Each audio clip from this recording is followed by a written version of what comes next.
Hello friends, मैं आलोक रंजन आप सभी का स्वागत करता हूं the polytechnic classes YouTube channel में। तो दोस्तों, आज हम लोग बहुत ही इम्पोर्टेंट टॉपिक के बारे में पढ़ने वाले हैं। तो क्या पढ़ने वाले हैं? तो सबसे पहले पढ़ने वाले हम लोग अणुभार कैसे निकाला जाता है। How is the molecular weight या मास डिराइव्ड। क्या कह रहा है कि अणुभार किस तरह निकालते हैं। तो इससे पहले वीडियो वाले में अणुभार के बारे में चर्चा किया गया था, वहाँ पे आपको एक्सप्लेन करके नहीं बताया गया था, थोड़ा सा बता दिया गया था, लेकिन इसमें आपको एक्सप्लेन करके बताया जाएगा कि अणुभार कैसे निकाला जाता है, मोलिकुलर वेट या मास कैसे निकाला जाता है। तो आप लोग को एग्ज़ाम में सीधा सीधा क्वेश्चन एराइज कर देता है कि CaSO4 का अणुभार ज्ञात करें, NaOH का अणुभार ज्ञात करें। तो इस तरह का आपका एग्ज़ाम में पूछ देता है, तो आप लोग कैसे निकाल सकते हैं। तो उसके बारे में हम लोग आज टॉपिक के बारे में आज एक वीडियो बनाया हूं और आपको बताने वाला हूं। और दूसरा आपका है तुल्यांकी भार कैसे निकाला जाता है। तो आपका एग्ज़ाम में सीधा सीधा आपका क्वेश्चन एराइज कर देता है कि NaCl का तुल्यांकी भार क्या होता है, मीन्स इक्विवेलेंट वेट क्या होता है। How is the equivalent weight या मास डिराइव्ड। तो ये दोनों आपका आज का चैप्टर है, आज का टॉपिक है।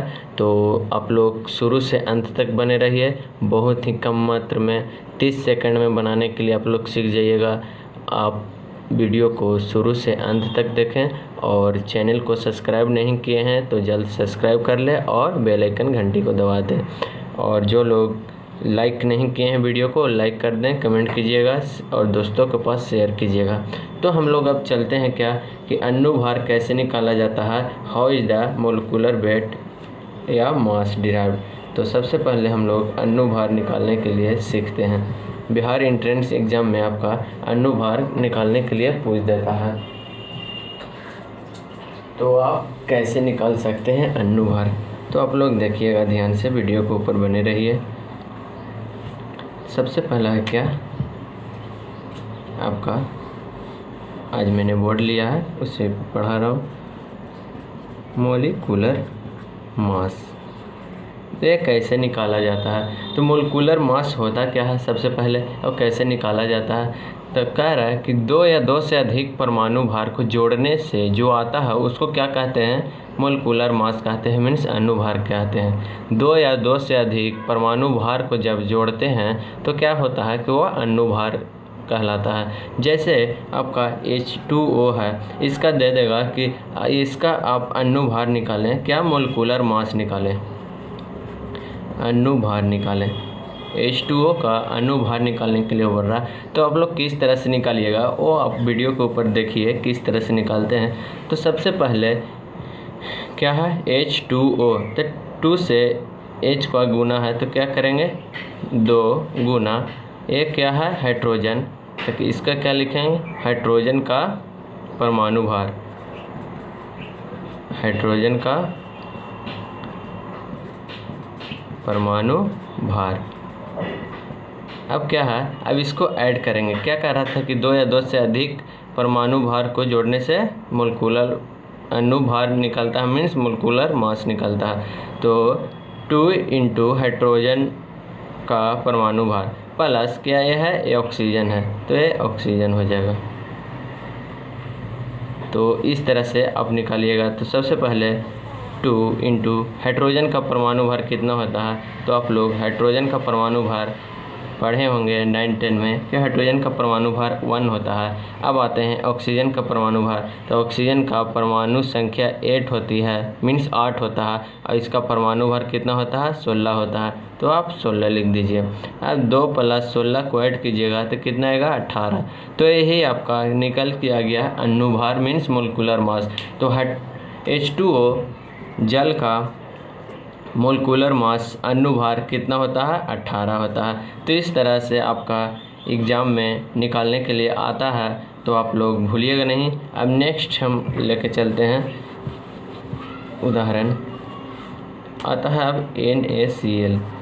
इसका अणुभार मोलिकुलर मास कैसे निकाला जाता है। तो सबसे पहले हम क्या करते थे कि तत्व को लिखते थे, अब ऐड करते थे। तो Na + Cl, Na का सोडियम का परमाणु भार प्लस क्लोरीन का परमाणु भार, तो इसका परमाणु भार कितना होगा, तो Na का परमाणु संख्या 11 होता है और इसका परमाणु भार कितना होता है, 23 होता है। तो एक क्या हो जाएगा, 23। और क्लोरीन का परमाणु संख्या 17 होती है और इसका परमाणु भार 35.5 होती है। तो इस तरह से आप लोग याद कर लीजिएगा परमाणु संख्या, परमाणु भार, कम से कम परमाणु संख्या 30 तक, 1 से लेकर 30 तक आप लोग याद रखिएगा, तो आपको एग्ज़ाम में बहुत ही हेल्पफुल करेगा। अब इसको दोनों के जोड़ दीजिए तो कितना आएगा, 58.5। तो इस तरह से आपका अनुभार निकल के आ गया, मोलिकुलर मास निकल के आ गया क्या, NaCl का, सोडियम क्लोराइड का आपका निकल के आ गया 58.5। इस तरह से आपका मोलिकुलर मास निकलता है। नेक्स्ट आते हैं अब NaOH का, इसका अनुभार, इसका परमाणु भार किस तरह निकाला जाता है। तो सबसे पहले सोडियम का परमाणु भार, क्या, परमाणु भार प्लस क्या है, OH, तो ये क्या हो जाएगा, सॉरी ये क्या है, ऑक्सीजन, तो ऑक्सीजन का परमाणु भार, ऑक्सीजन का परमाणु भार। अब क्या है, H, हाइड्रोजन का परमाणु भार, हाइड्रोजन का परमाणु भार, तो क्या हो जाएगा, Na का कितना था, 23, ऑक्सीजन का कितना हो जाएगा, 16, और हाइड्रोजन का कितना हो जाएगा, 1। तो अब जब इस तीनों को ऐड कीजिएगा तो कितना होगा, 3 6 9 1 10, 2 1 3, 3 1 4, तो ये आपका 40 हो जाएगा। तो NaOH का परमाणु भार, सॉरी अनुभार कितना निकल के आ गया, 40 आ गया।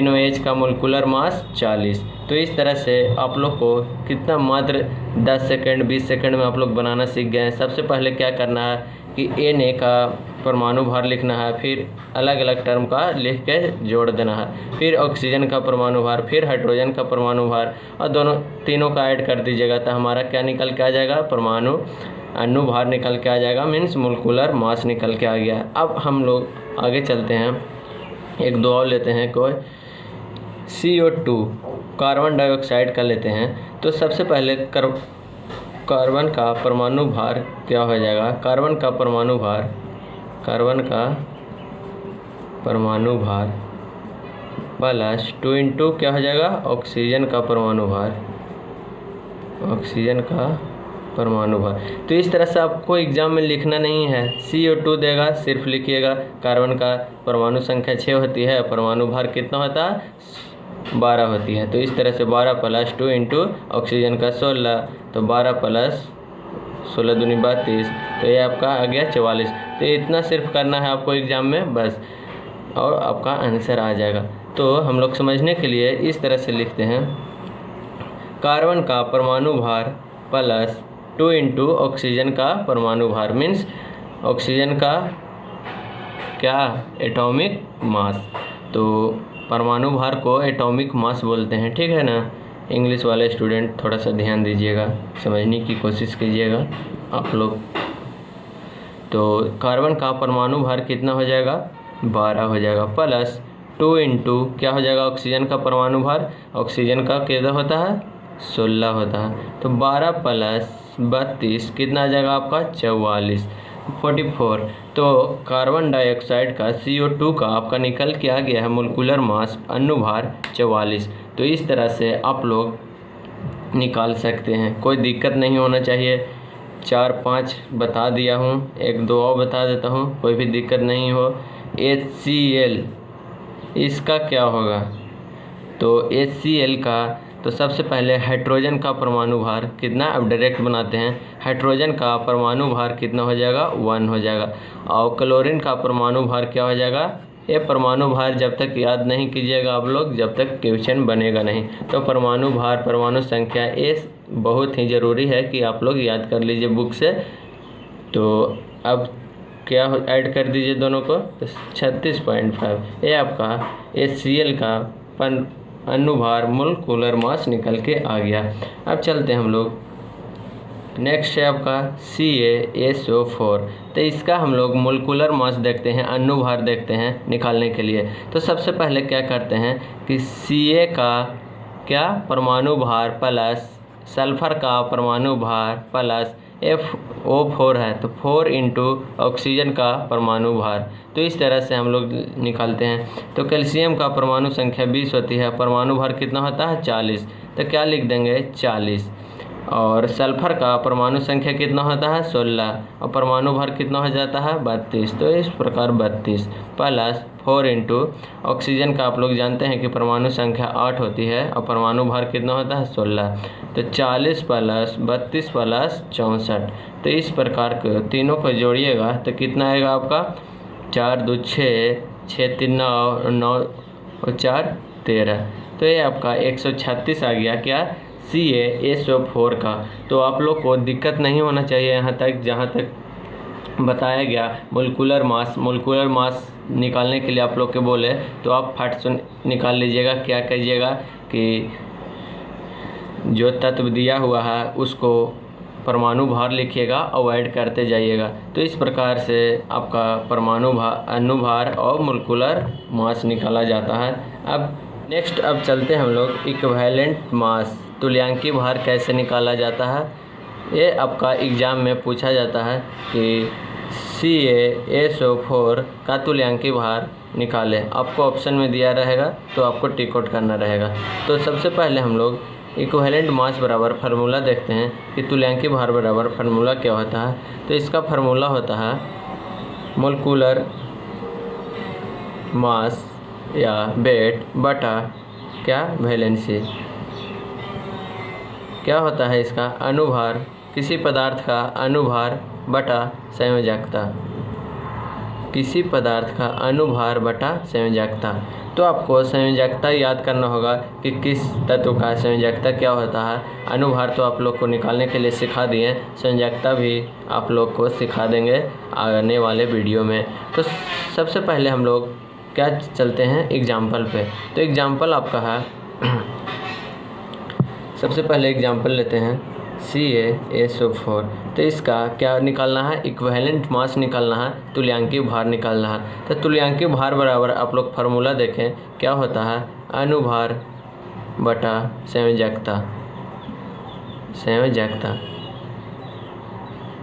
क्या कि मोलिकुलर मास बटा वैलेंसी। तो सबसे पहले हम लोग क्या जानेंगे, ये निकलेगा तब ना हम लोग के निकलेगा अनुभार। सबसे पहले निकालते हैं मीन्स मोलिकुलर मास निकालते हैं। तो इसका मोलिकुलर मास निकालने के लिए हम लोग बताए थे कि कैल्शियम का कितना होता है परमाणु भार, तो कैल्शियम का 40 होता है प्लस सल्फर का परमाणु भार 32 प्लस 4 इंटू ऑक्सीजन का परमाणु भार 64। तो ये जब ऐड कीजिएगा 40 प्लस 32 प्लस 64 तो ऐड कीजिएगा तो कितना आ जाएगा आप लोग का 136।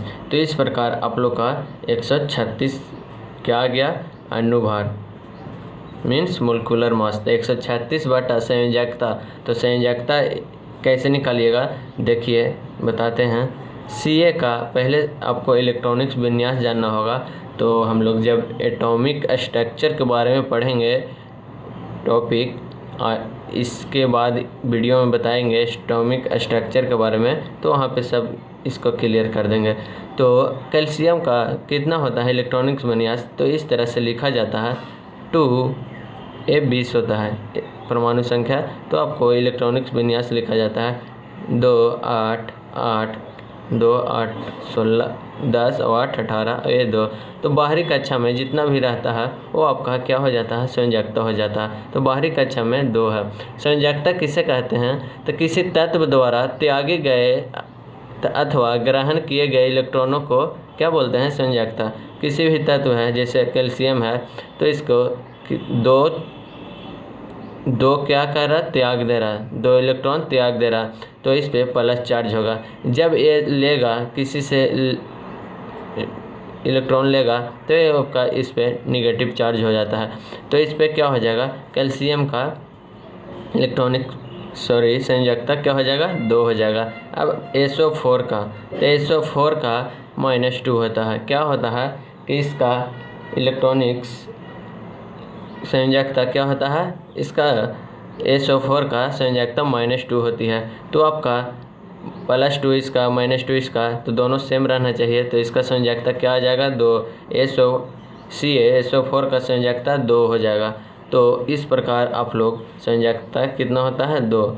तो अनुभार निकल के आ गया था, मोलिकुलर मास 136 और वैलेंसी क्या 2। तो आप काट दीजिए इसको, 6 दूनी 12 और क्या हो जाएगा 6 8 दूनी 16। तो यह आपका हो गया इक्विवेलेंट मास निकल के आ गया CaSO4 का 68। तो इस प्रकार आपका इक्विवेलेंट मास निकाला जाता है। तो आप लोग ध्यान से देखिएगा, थोड़ा सा इधर उधर कीजिएगा तो आपको समझ में नहीं आएगा। तो नेक्स्ट हम लोग लेके चलते हैं एग्जाम्पल। नेक्स्ट आपका एग्जाम्पल है HNO3। तो इसका क्या कह रहा है कि इक्विवेलेंट मास निकालने के लिए बोल रहा है, तुल्यांकी भार निकालने के लिए बोल रहा है। तो सबसे पहले इसको हमको अनुभार निकालना रहता है। तो सबसे पहले हम लोग अनुभार निकालते हैं। तो हाइड्रोजन का परमाणु भार कितना हो जाएगा 1, नाइट्रोजन का परमाणु भार कितना हो जाएगा 14 +3 इंटू ऑक्सीजन का 16। तो 1 + 14 और 16 या 48। तो इसका कितना आ जाएगा आपका, ऐड कीजिए 8 और 4 12, 1 13, 4 1 5 1 6। तो इसका परमाणु भार आपका 63 आ गया। अब संयोजकता निकालने के लिए रह गया है। तो HNO3 का संयोजकता कितना होता है। तो इसका संयोजकता हाइड्रोजन का +1 होती है और नाइट्रोजन का +1 और ऑक्सीजन का क्या होता है,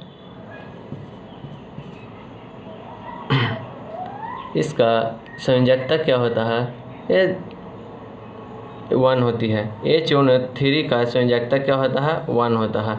तो ये आप 1 लिख दीजिएगा।